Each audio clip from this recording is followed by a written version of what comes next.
In this video, we will prove some theorems about sums of vector spaces. The first theorem is that if V is a finite dimensional vector space and U a subspace of V, then we can find another subspace W such that V is the direct sum of U and W.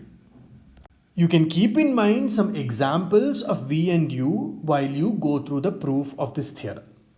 For instance, you can take V to be the space R4 and U to be the set of all X, Y, Z, W such that Y is equal to Z.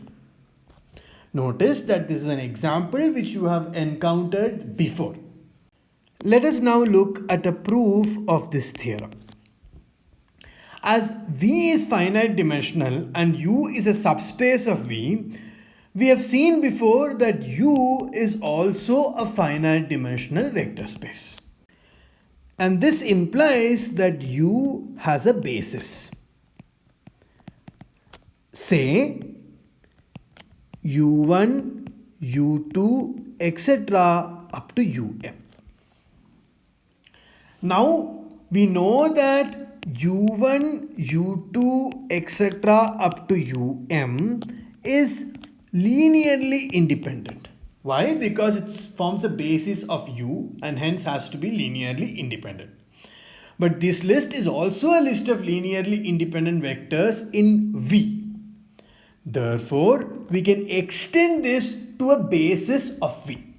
That means there exists W1, W2, etc. up to Wk such that U1, U2, etc. up to UM, W1, etc. up to Wk forms a basis of V. If this is the case, we will define W to be the span of W1, W2, etc. up to Wk. We will now show that V is indeed the direct sum of U and W. But before that, let us understand what we have done so far using our example.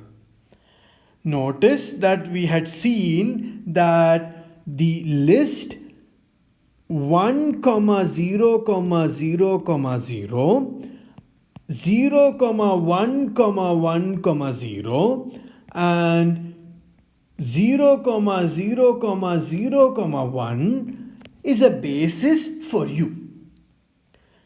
Therefore, this list of vectors is linearly independent in V as well. So, we can extend this to a basis of V. This can be done by adding just another vector to the list and that vector is 0, 1, minus 1, 0. Notice that this new list forms a basis for V. And therefore, our W in this case would be equal to the span of the single vector 0, 1, minus 1, 0. Notice that this W is not unique because instead of the vector 0, 1, minus 1, 0, I could have taken the vector 0, 0, 1, 0. If I had taken this vector, then W would be the span of the vector 0, 0, 1, 0. Therefore, the theorem only talks about the existence of a W. This W is not unique.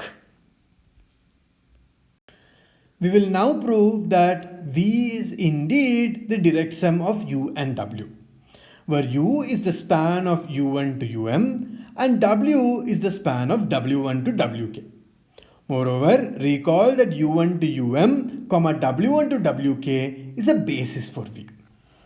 As U1 to UM, W1 to Wk is a basis for V, we can write any vector V in the vector space V as a linear combination a1 u1 plus etc. up to am um plus b1 w1 plus etc. up to bk wk.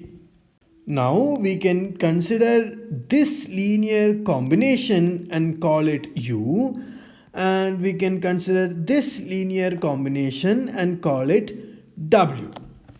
Notice that U belongs to capital U and W belongs to capital W, and V is equal to U plus W. In other words, V belongs to the vector space U plus W. And as V was arbitrary, this implies that capital V is equal to U plus W.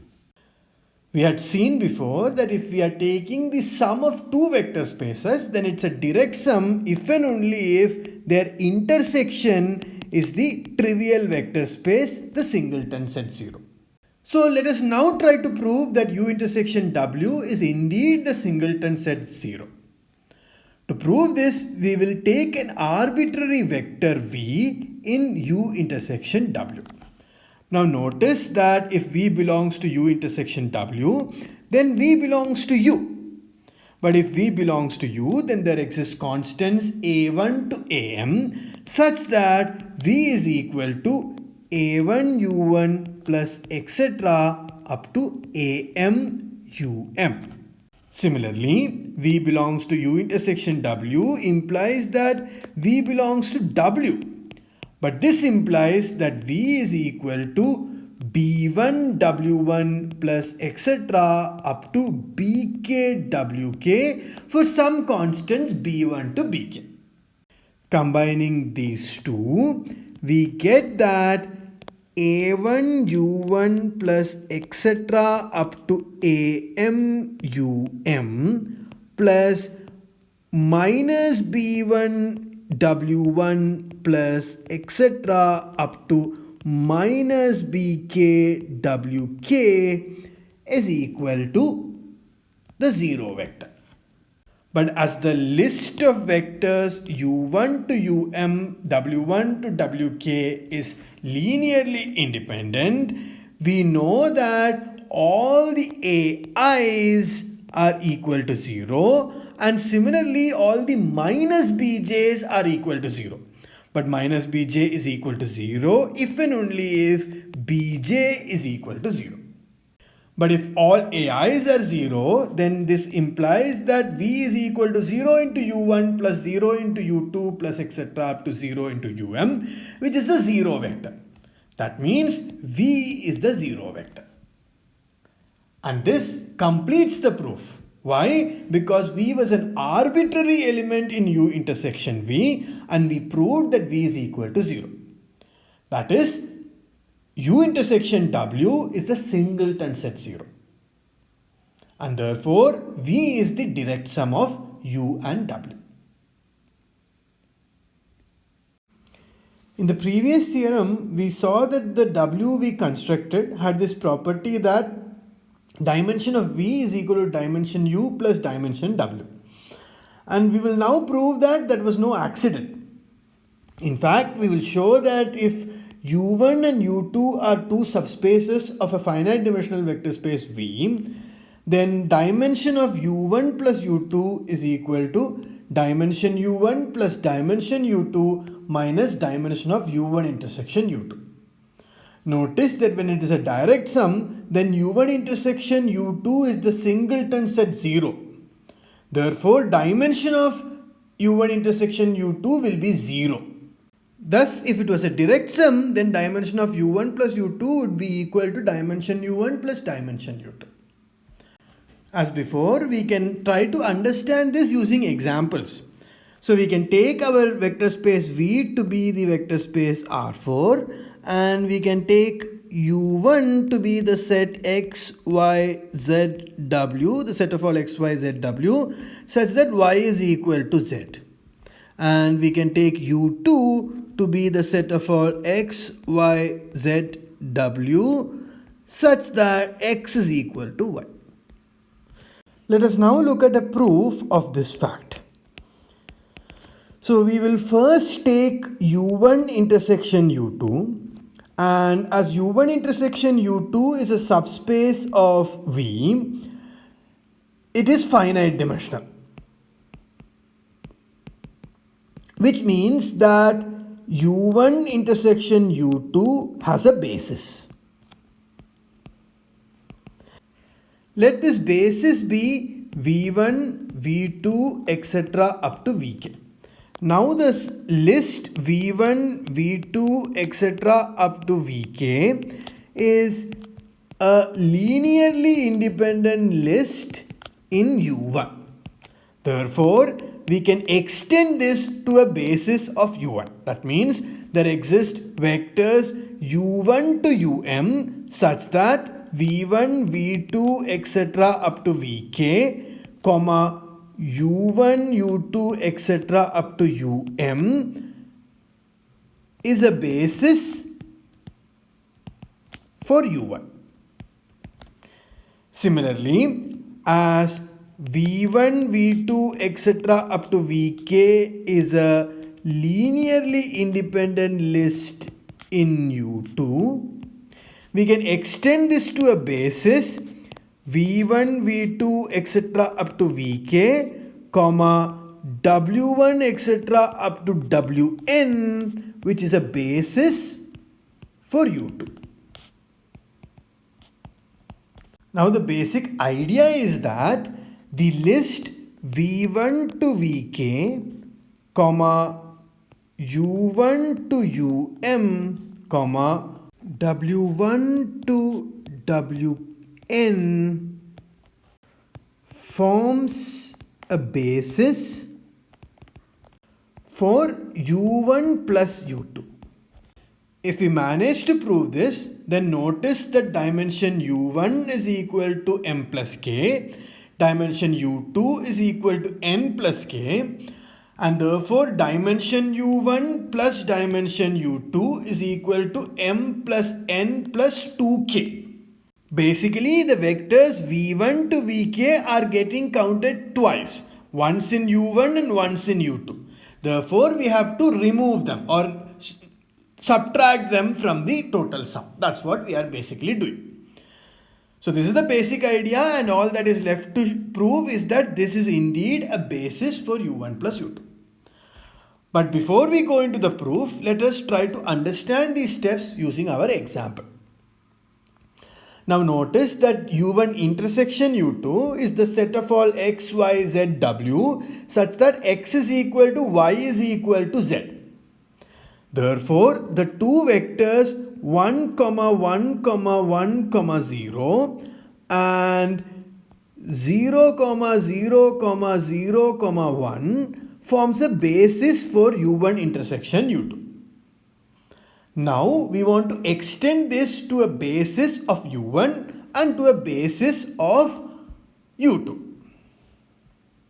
Notice that the list 1, 1, 1, 0, 0, 0, 0, 1 and 1, 0, 0, 0 forms the basis for u1, and the list 1, 1, 1, 0, 0, 0, 0, 1, comma